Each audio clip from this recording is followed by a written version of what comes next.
인사합니다. 잘 오셨습니다. 네, 한 번 더 인사합니다. 하나님이 하십니다. 설교 제목을 있습니다. 시작. 백마를 탄 자. 백마를 탄 자.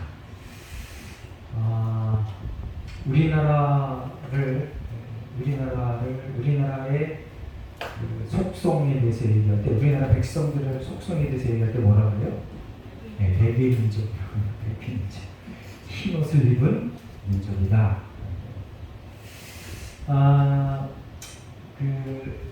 사실은 대비민족이 왜 대비민족일까?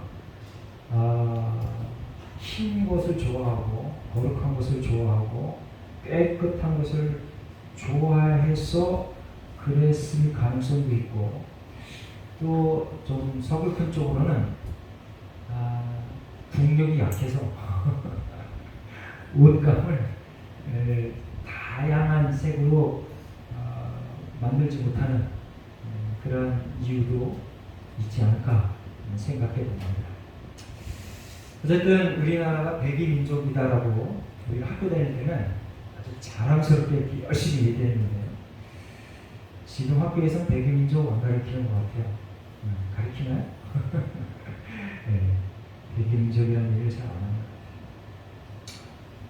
이제 성경에서 얘기하는 이 흰색 백마는 승리를 상징합니다. 승리. 그래서 백마를 탄 자는 승리한 사람입니다. 우리가 한두 번 설교 시간에 따라한 적 있잖아요. 나는 승리자다 라고 따라한 적이 있는데, 예수 그리스도 안에 있는 자는 지금 형편과 처지에 관계없이 승리자임을 확실히 믿기를 예수님의 이름으로 축원합니다. 네. 내가 교회 안 되면 제보다 조금 처지가 많이 나쁜 것 같은데 내가 과연 승리자일까? 승리자입니다. 저와 여러분의 형편과 처지에 관계없이 예수 그리스도 안에 있는 사람은 예수님이 백마를 탄 것을 이제 하나님께서 사도 요한에게 보여줬던 것처럼 예수를 따르는 우리 모두가 다 이제 이후로는 백마를 타고 영원한 천국에서 하나님과 함께 영생할 것을 믿습니다. 네, 우리가 그걸 바라며 교회에 오는 겁니다. 잠시 잠깐의 부귀영화를 바라며 교회 오는 게 아니고 영생을 바라며. 저와 여러분은요, 더 큰 욕심장입니다. 아주 큰 욕심장이라고 그러면 좀 그런 이상한데, 더 큰 것을 바라는, 소망하는 하나님의 신실한 백성들입니다. 이 땅의 부귀영화는 아무것도 아니야. 그까짓 거. 네? 잠깐 100세, 많이 살면 100세 사는데 지금 우리가 한 80 정도 살잖아요.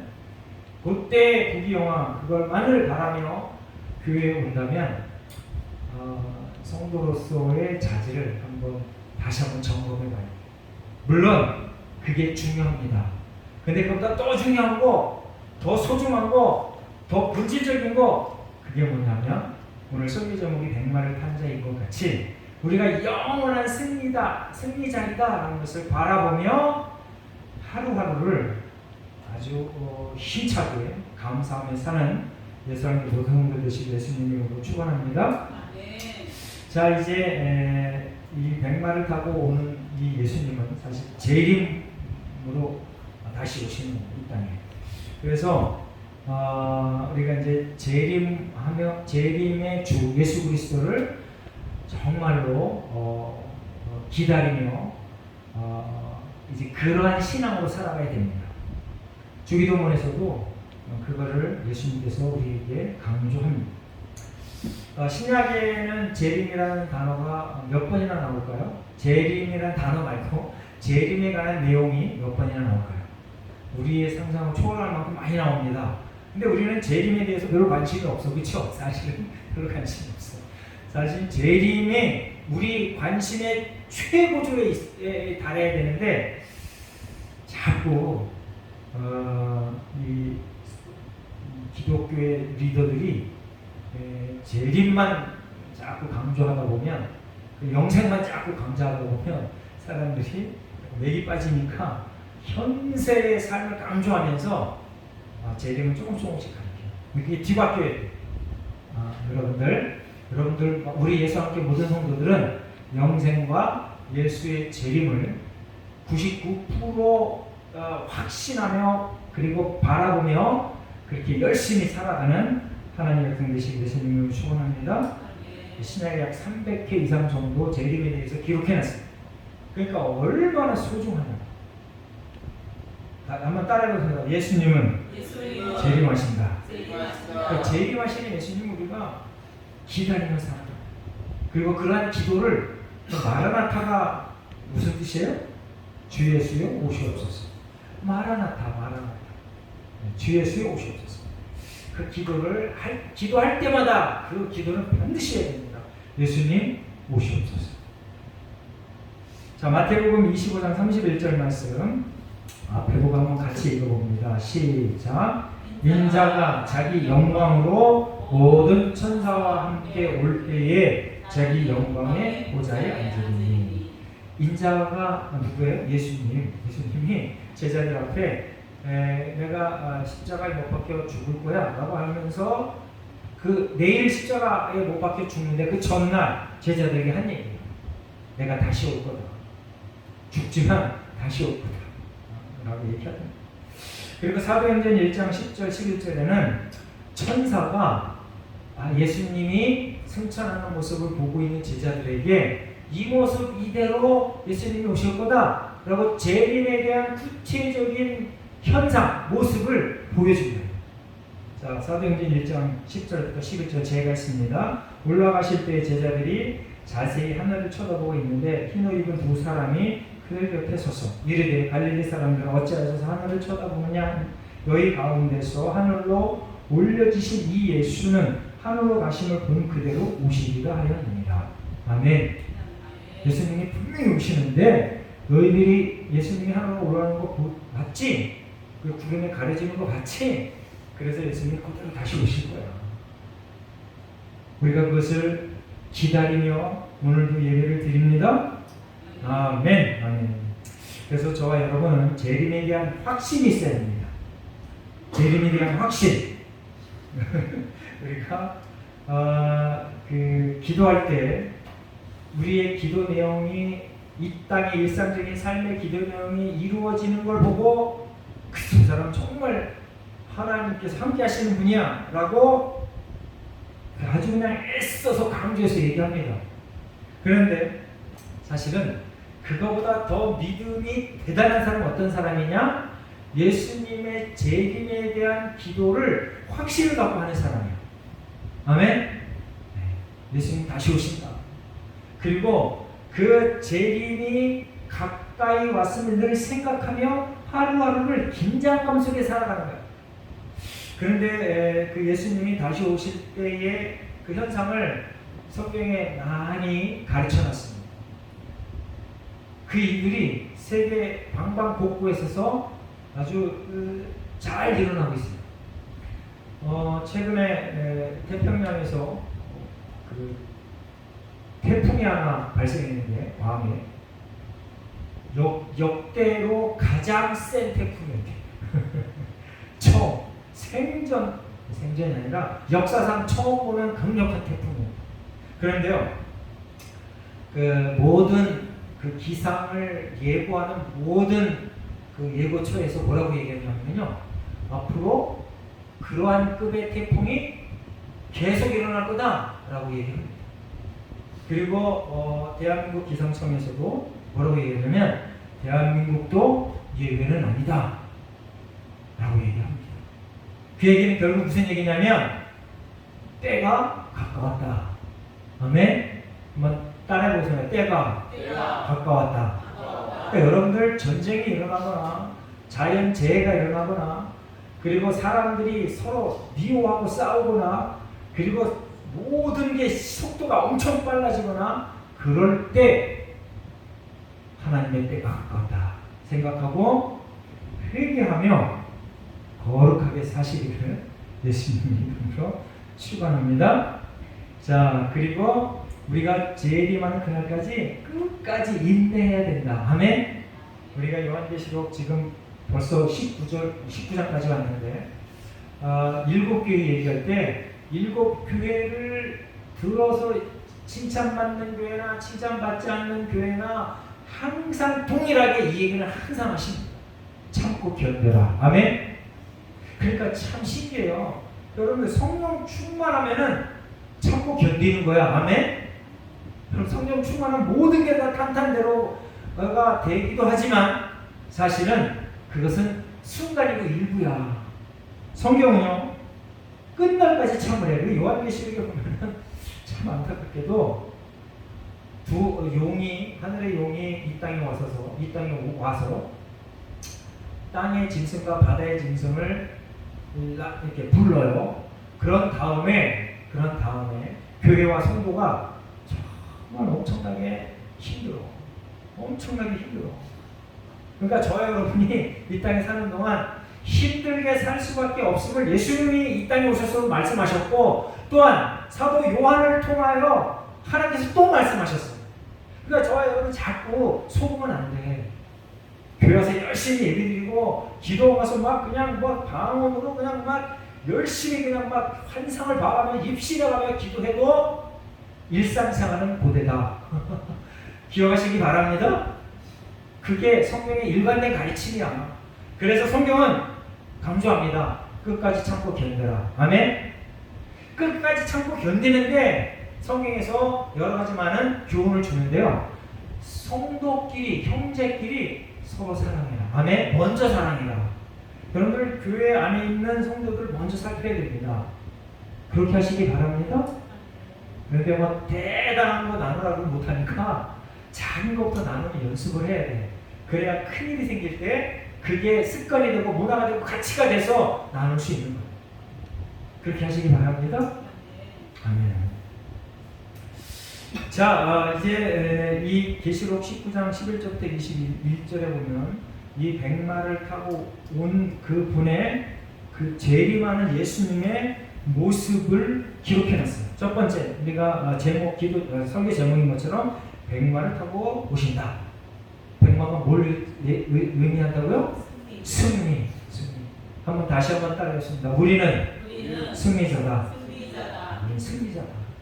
그래서 우리가 일이 조금 잘 안 되고 몸이 조금 아프고 그리고 또 반대로 일이 너무 잘 되고 그냥 건강하여 병원에 한 번도 안 가고 그래도 교만하지 말고 그래도 낙심하지 말고 내가 최종 승리자다 기억하며 겸손하게 기쁨으로 감사하며 사는 저와 여러분 되시길 예수님을 축원합니다. 자, 1절 마지막에 보면 눈이 어떻다고요? 불꽃 같다. 재림하여 오시는 그 예수님 눈이 불꽃 같다. 불꽃은 전지함을 나타낸다. 전지 모든 걸 다 아신다 이런 뜻입니다. 그러니까 저와 여러분이 예배드리면서 자꾸 거짓말하는 쪽으로 가면 안 돼. 예수님이 다 아셔. 자꾸 죄가 발생되는 쪽으로 가면 안 돼. 죄라고 생각되는 것이 발현이 되면 어떡하라고요? 끊어버리라고. 거기서 생기는 유익, 거기서 생기는 모든 편리 이런 것들을 단번에 버려버리라고.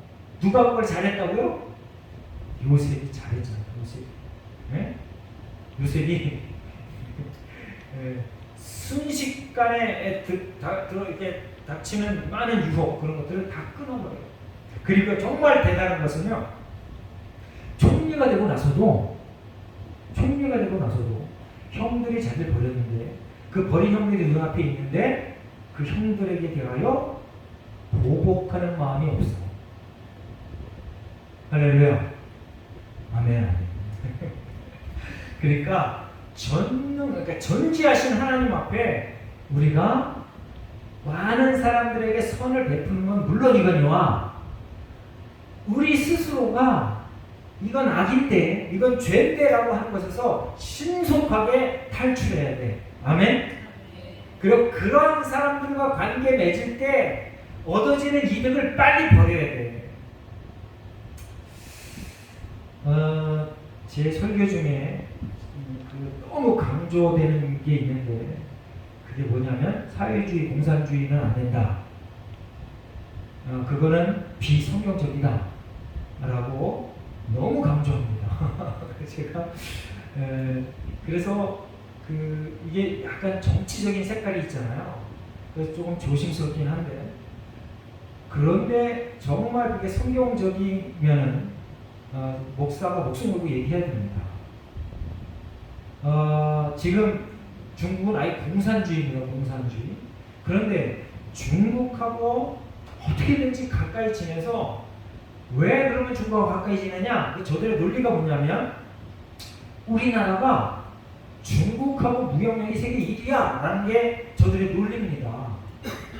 그래서 어떻게든지 굽신되든지 뭐든지 상관없어. 그냥 가서 잘 관계 맺고 저들이 우리를 학대하든지 욕을 하든지 상관없어.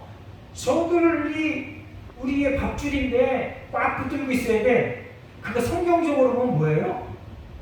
제가 공산주의, 사회주의가 반성경적이라고 그랬잖아요. 반성경적인 것은 관계없어. 내게 돈만 많이 생기면 무슨 짓도 다 할 수 있어. 그렇게 살아가면 안 된다는 겁니다. 최소한 교회 다니는 사람들은 기억하시기 바랍니다.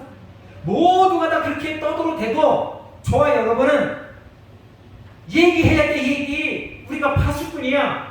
성경에 보니까 그게 아닌데요 라고 얘기할 수 있는 강력한 믿음이 있어야 돼. 그게 바로 믿음이야. 믿음.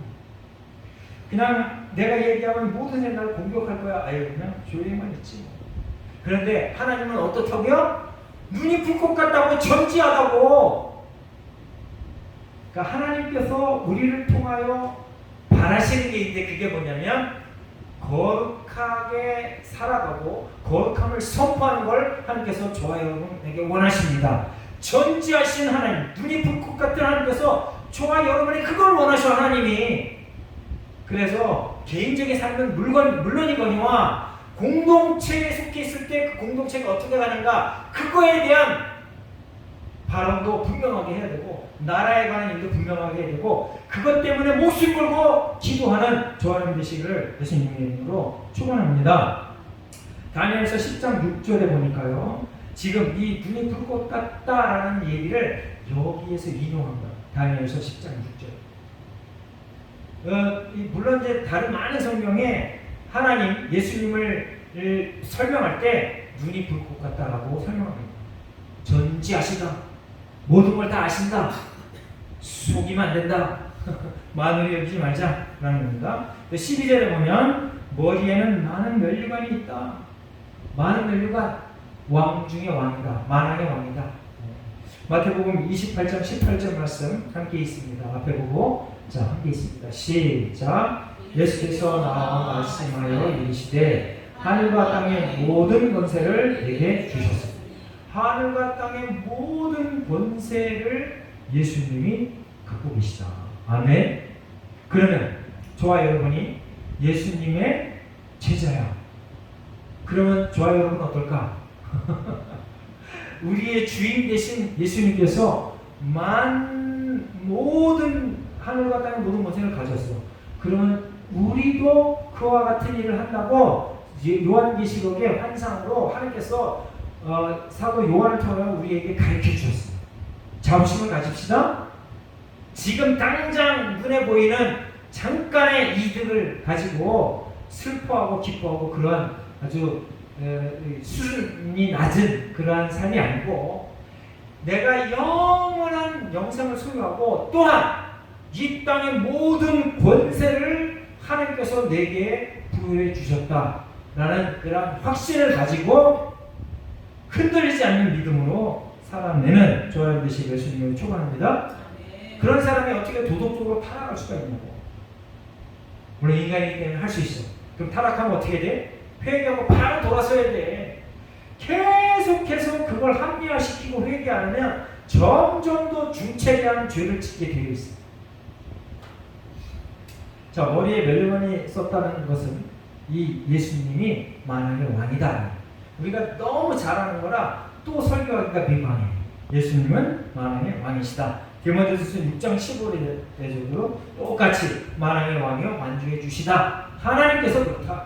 예수님께서 그렇다. 성령께서 그렇다라고 강조합니다. 그리고 이외에 많은 성경에서도 하나님과 예수님, 성령님을 이렇게 신 중의 신이 아니고 유일신이다 이겁니다. 유일신. 다른 많은 신은 하나님은 신으로 여기지 않아요. 저들은 귀신, 잡신 이렇게 오직 신은 한 분이시다. 그리고 13절에 보면 피 뿌린 옷을 입으셨다라고 얘기하는데 이사야서 63장 1절 3절에 보면 이제 하나님이 악한 세력을 심판하고 무찌를 때 포도주 틀에 가서 저들을 짓밟아. 그러면 그 짓밟는 그 분의 옷에 포도주의 그 붉은 그 액체가 튈까 안 튈까? 튄다 이겁니다.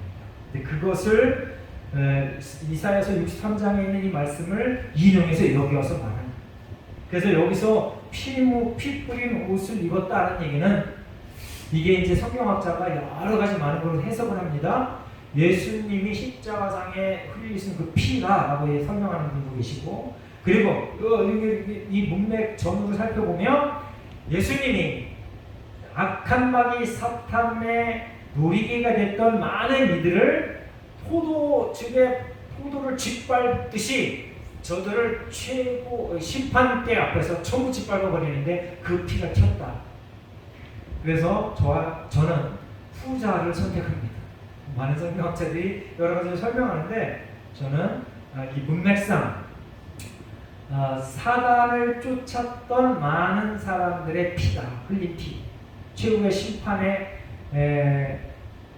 하나님의 그 심판대 앞에서 흘린 그 피가 지금 백마를 탄 자의 옷에 묻었다.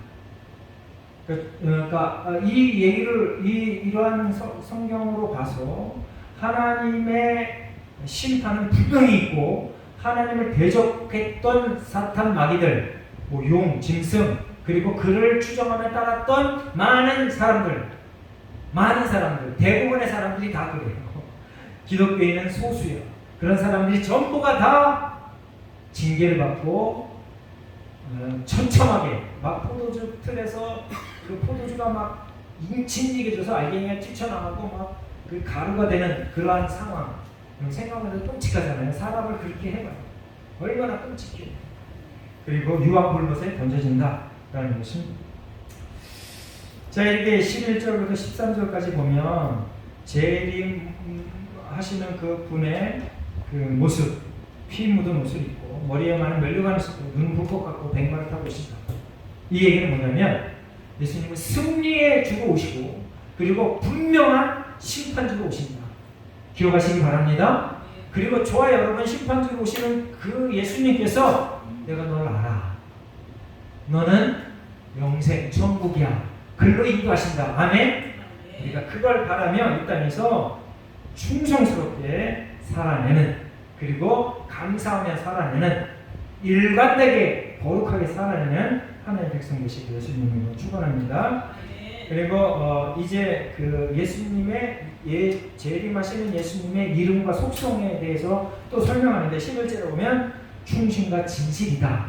얘기는 예수님은 거짓이 없다. 하나님의 말씀은 거짓이 없다. 미쁘다. 반드시 이루어진다.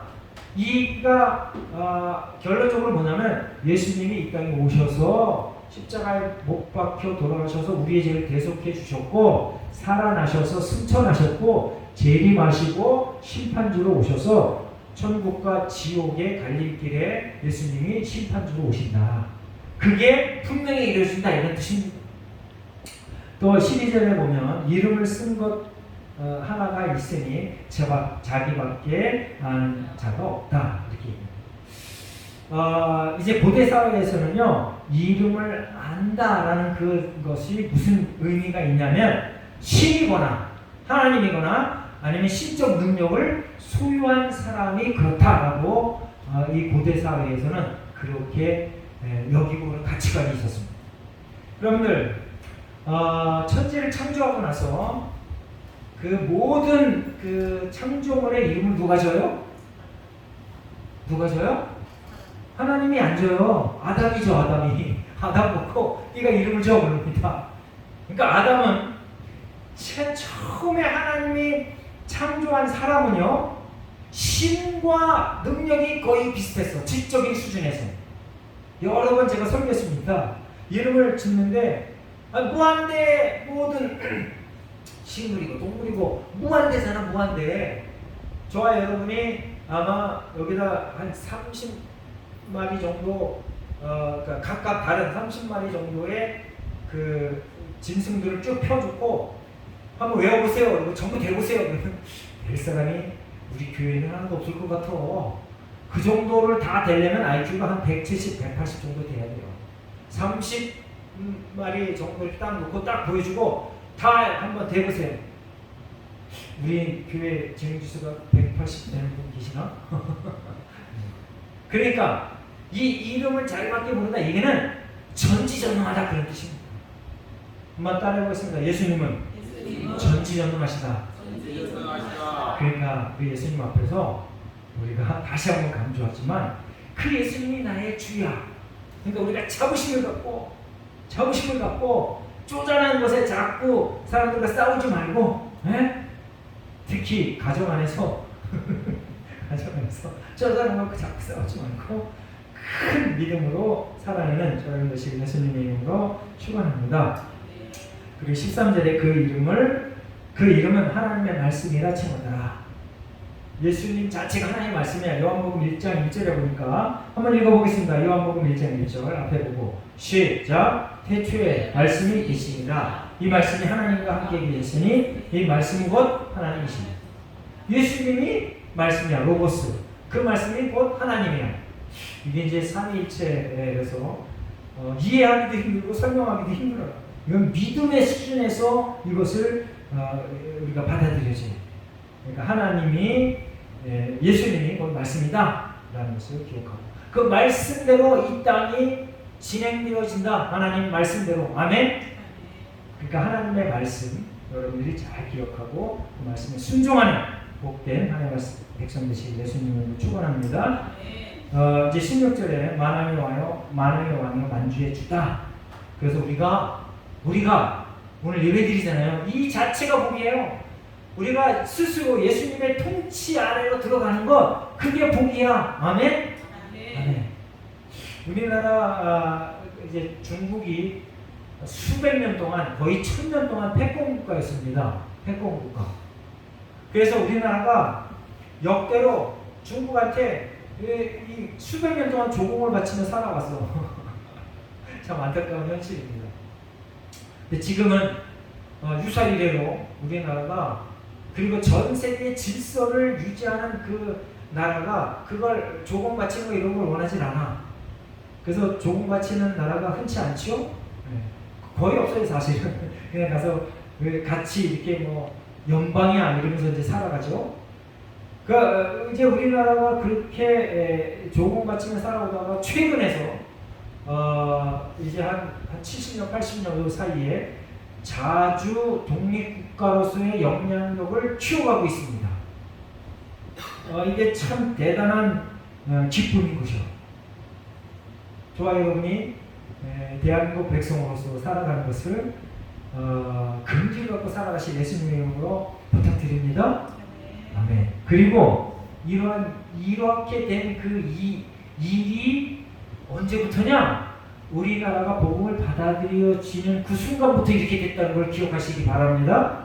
그러니까 복음은요, 하나님의 말씀은요, 들어가기만 하면, 그 받아들여지기만 하면 이 땅에서조차도 평강의 삶을 살도록 하나님께서 보증해 주시고 보장해 주신다. 아멘? 물론 그 삶의 내용을 들여다보면 막 치고받고 싸우고 막 그냥 뭐 아주 그냥 엄청난 막 그 사람이 죽어 자빠지고 막 이런 일이 생깁니다. 그럼에도 불구하고 하나님께서 하나님의 말씀을 확실히 믿고 따라가는 그 공동체는 평강으로 이끌어 가신다. 아멘. 그러니까 대한민국이 이렇게 된 건 누구 때문이에요? 저와 여러분 때문이야. 제가 그 요양 와서 늘 그렇게 강조합니다. 우리나라가 이렇게 크게 우리 대한민국이 이 땅에서 백성이 살고 있던 이후로 전 세계 가장 큰 영향력을 발휘하며 살아가는 데가 지금인데 그것은 교회 때문입니다 라고 힘줘 강조합니다. 그런데 아멘하는 사람은 한두 명뿐이 없어. 교회 다니는 사람은 아멘, 나머지는 속으로 아이고 또 햇소리하고 있는 이러겁니다. 근데 그게 사실입니다. 그게 성경에서 밝혀주고 있는 진리입니다. 저와 여러분 때문에 우리나라가 평강을 유지하는 거야. 아멘? 그러니까 저와 여러분의 믿음이 찌그러지면 우리나라의 평강이 찌그러지는 거야.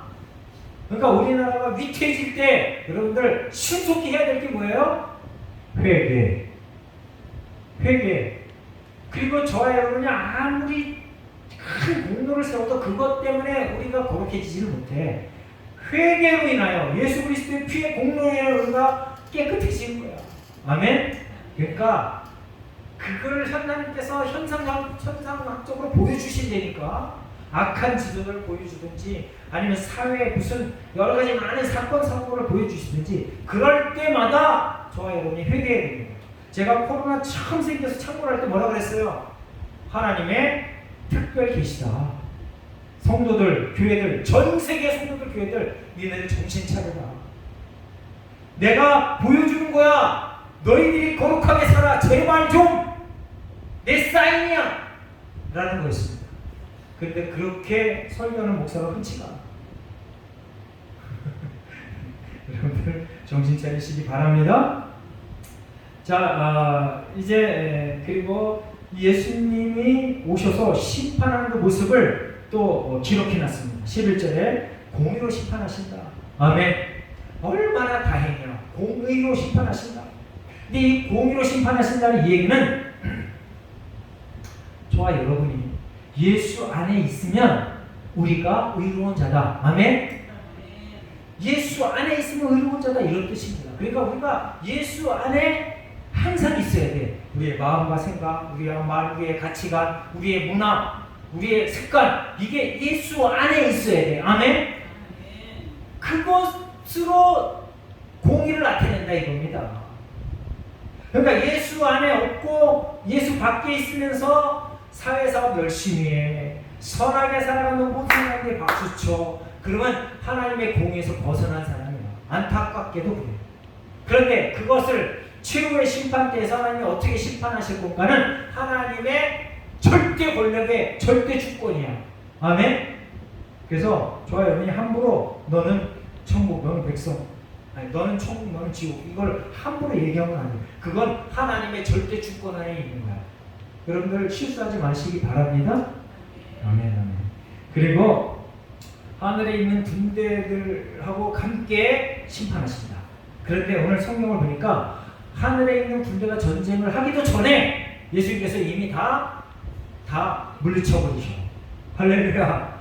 그러니까 저 여러분이 예수 안에 있으면 하나님께서, 예수님께서 이미 다 승리해 놓은 그 승리의 기쁨을 만끽한다 이겁니다. 기억하시기 바랍니다. 그래서 교회를 위하여 죽도록 헌신하는 거, 그거 감사하며 하셔야 돼요. 아멘. 교회를 위하여 죽도록 헌신하는 거 목사 적으라고 한다는 소리가 아니에요. 교회를 위하여 죽도록 헌신하는 게 누굴 위해서 하는 거예요? 하나님의 영광을 위해서 하는 거야. 교회를 누가 세웠어요? 하나님이 세우셨어. 그러니까 교회를 위하여 죽도록 헌신하는 거, 그게 바로 하나님이 원하시는 겁니다. 그리고 15절에 보니까요, 그의 입에서 예리한 검이 나왔다. 그 예리한 검으로 심판하신다. 예리한 검으로 심판. 우리가 에베소서 보면 성령의 법, 곧 뭐라고요? 하나님의 말씀. 그러니까 하나님의 말씀대로 심판되어지는 그 현상을 예리한 검으로 처단하는 것, 이렇게 표현하는 겁니다. 하나님의 말씀대로 됩니다. 아멘. 그래서 저와 여러분이 하나님의 말씀을 반드시 인식하고 갖고 있어야 돼. 그게 가장 좋은 방법으로 외우는 거야. 하나님의 말씀을 외웁시다. 읽고 외워야 돼. 외워야 돼. 중요한 요절은 외워버려야 돼. 그래야 그 하나님의 뜻대로 우리가 인생을 살아갈 수 있는 거예요. 그냥 대충 그냥 선하게 착하게 살아가면 되지. 그게 아니야. 하나님의 말씀대로 착하게 살아야 돼. 그 15절에 보면 철장으로 세상을 다스립니다. 시편 2편 9절에 보면 철장의 얘기가 나오는데 그것을 여기다 인용했는데요. 철장이 뭐예요? 절대 권력을 얘기하는 거예요. 하나님은 유일하신 절대 권력자다. 아멘? 아멘. 아멘. 우리가 계속 반복되는 얘기지만 여러분들이 은혜 가운데 이 말씀을 받아들여서 놀라운 은혜를 하나님의 큰 기쁨을 누리시길 바랍니다. 15절에 보면 맹렬한 진노의 포도주를 밟는 것처럼 그렇게 심판하신다 라고 얘기해놓고요. 그리고 17절에 보면 아주 이제 개그 같은 그런 말이 표현되는데 하나님의 큰 잔치 하나님의 큰 잔치인데 우리 7절 9절에 보면 그 혼인잔치가 나오잖아요. 그거랑 대비가 되는 거야. 하나님의 큰 잔치는 심판의 큰 잔치야. 지금 하나님의 큰 잔치를 배설해 놓고 누굴 불러요? 세류를 불러. 그래서 거기 보면 짐승에 절한 사람들, 그리고 사탄에 포섭된 이들, 왕들, 그리고 장사들, 그리고 하나님을 대적했던 모든 이들을 불러다 놓고 하나님께서 잔치를 베푸실 때 새들의 먹이가 되고, 여러분들 지금도 마찬가지인데 옛날에는 그게 더 심했어요. 사람이 죽었는데 매장하지 못하면 저주야. 지금도 우리가 장례 문화가 많이 발달되어 있잖아요. 지금 이제 매장장이보다는 화장장을 하잖아요. 화장을 해서 그 유골을 분쇄해서 그걸 이렇게 매장의 형식을 취하잖아요. 그러니까 지금도 죽었는데 아무데나 막 버리면 치욕이야, 치욕. 네? 치욕. 그러니까 하나님께서 하나님 대적한 이들을 이렇게 치욕적으로 심판하겠다. 아멘? 저와 여러분 그것에서 면제된다. 왜? 예수 그리스도 안에 있기 때문에. 아멘. 근데 19절에 보면 전쟁을 일으켰다. 조금 아까 설명했는데 이들이 이 엄청난 기적을 보고도 이렇게 놀라운 그 복음의 얘기를 듣고도 왕들과 권세자들과 그리고 힘 있는 자들과 유명한 자들과 편리를 누리는 자들이 회개하지 않는다는 거예요. 그래서 이들이 모여서 예수님이 오셨는데 전쟁을 일으키려고 그래. 아이 저까지 그냥 때려 부시고 우리가 그냥 이 땅을 점령하자, 접수하자. 그런데 예수님께서 전쟁을 일으키려고 모였는데 이들이 전쟁을 하기도 전에 예수님께서 박살내버린다. 할렐루야. 예수님께서 박살내버렸다 라고 19절에 얘기하는 거예요. 그리고 20절, 21절에 저들이 이제 다 아웃됐다. 끝이 끝났다. 네.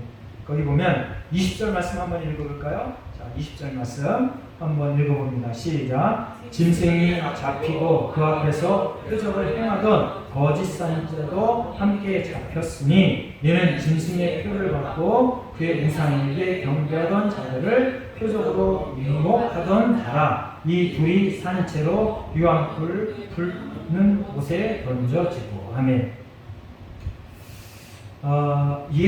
제가 여러 번 설교했습니다. 하나님 안에서의 기적을 경험하시기 바랍니다. 사탄 마귀가 우리를 꼬여서 넘어지고 자빠지게 하는 그 기적에 동참하면 안 돼. 오늘 20절 말씀이 바로 그거야. 근데 그걸 구분할 줄 알려면 여러분들이 성경에 대한 지식을 갖고 있어야 돼. 그래서 성경을 읽고 성경을 외워야 돼. 그럼에도 불구하고 엄청난 현상 앞에서 우리가 미혹되기가 십상이에요.